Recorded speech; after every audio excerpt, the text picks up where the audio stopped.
Ayan, yan ang drawing ni Ruthie. Farm poultry. Ah, diba? May ano eh.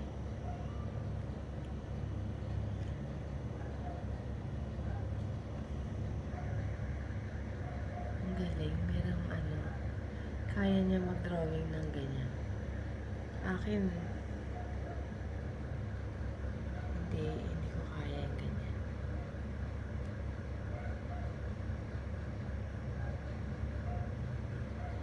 What can you say, guys? Comment kayo ba? Ayan.